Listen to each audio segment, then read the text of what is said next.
نبی اکرم صلی اللہ علیہ وسلم فرماتے ہیں، حدیث کے الفاظ سنیں، آپ نے فرمایا 3 لوگ ایسے ہیں جہنم میں جن کو میں نے اپنے زمانے میں نہیں دیکھا لیکن آنے والے زمانے میں تم لوگ دیکھو گے.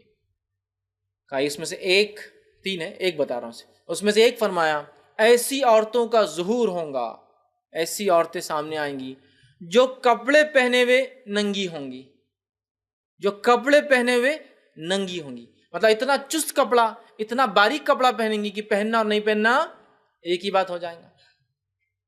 آج اللہ رحم کرے، ہماری امت کی ماں بہنوں کو آپ دیکھ لیں، میں غیر مسلموں کی بات ہی نہیں کر رہا ہوں، میرا خطاب ان سے ہے ہی نہیں.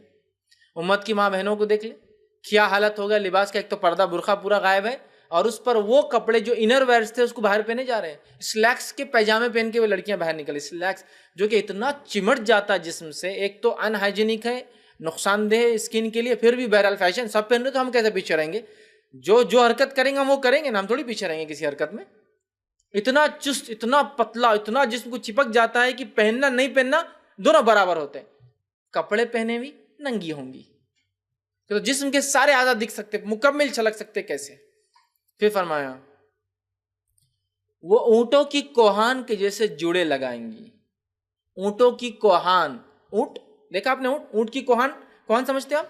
اونٹ کی کوہان مطلب اونٹ کیا کرتا ہے، ایکسٹرا کھانا کھا کے رکھتا ہے اور چربی بناتا ہے. وہ چربی اس کے پیٹ کے بیچ میں ہوتی ہے اونچی، اور وہ چربی کب کام آتی معلوم ہے؟ جب ریگستان میں پھنس جاتا، پانی وغیرہ نہیں ملتا، تو وہ چربی کو یوز کر کے وہ زندہ رہ سکتا ہے. پانی 2 مہینے تک وہ زندہ رہ سکتا ہے ریگستان میں، بغیر پانی کے، بغیر کھانے کے. تو وہ چربی کو یوز کرتا ہے. کوہان، اگر اونٹ نہیں دیکھا کسی نے تو ہمارے علاقے میں بیل دیکھیے، جو بنے ہوئے بیل ہوتا ہے، سانڈ جس کو بولتے ہیں، اس کو ایک کوہان ہوتی ہے. وہ بھی ایکسٹرا کھا کھا کے وہ کوہان جو اتنی بڑی ہو جاتی ہے، ایک دم گول نکل جاتی ہے، ادھر ڈھلتی ادھر ڈھلتی. تو کہا اونٹوں کی کوہان، اونٹ کی کوہان بھی جب بڑی ہوتی ہے تو ڈھل جاتی ہے، ادھر گر جاتی ہے ادھر گر جاتی ہے.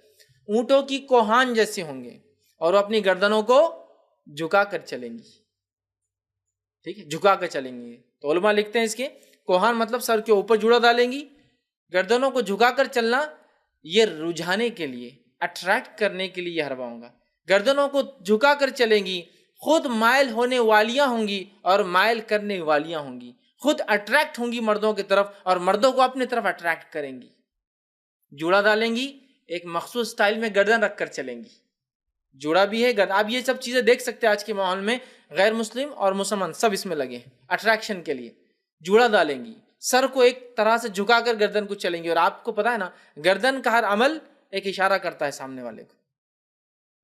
آپ نے دیکھا یہ گردن کا عمل، غنڈے قسم کے لوگ ہیں تو گردن ہلانے کا عمل ان کا الگ رہتا. یہ عمل بتاتا ہے کہ یہ غنڈا ہے. یہ آپ سمجھیں نا، گردن کا ہر جیسچر، گردن سے انسان بہت کم جیسچر کرتا ہے لیکن سارے کچھ نہ کچھ میسج دیتے ہیں اور الگ الگ لوگوں کی صفتیں ہوتی ہیں. سمجھا؟ نبی اکرم صلی اللہ علیہ وسلم کبھی کسی کو پلٹ کر نہیں دیکھتے تھے، آپ پورے جسم کے ساتھ پلٹ جاتے تھے. کیونکہ اگر میں کسی کو خالی پلٹ کے دیکھوں تو تھوڑی حقارت ہوتی ہے، ہاں آجا کر لینا، حقارت ہے، آ جائیے کرنا. پورا پلٹتے تھے، گردن سے اشارہ نہیں کرتے تھے، کہ تو یہ اشارہ بھی کچھ سگنیفیکنس دیتا ہے نا. ہر گردن کا اشارہ ایک میسج پاس کر رہا ہے، نیکسٹ ٹائم ملو دس از اے وارننگ، ہے نا. تو گردن کو جھکانا یہ بھی ایک اشارہ ہے، اس لیے کہ وہ مائل ہونے والیاں اور مائل کرنے والیاں ہوں گی. اٹریکٹ ہوں گی مردوں کی طرف، مردوں کو اٹریکٹ کریں گی. تو ان عورتوں کی کیا صفت ہوں گی؟ ایک جوڑا.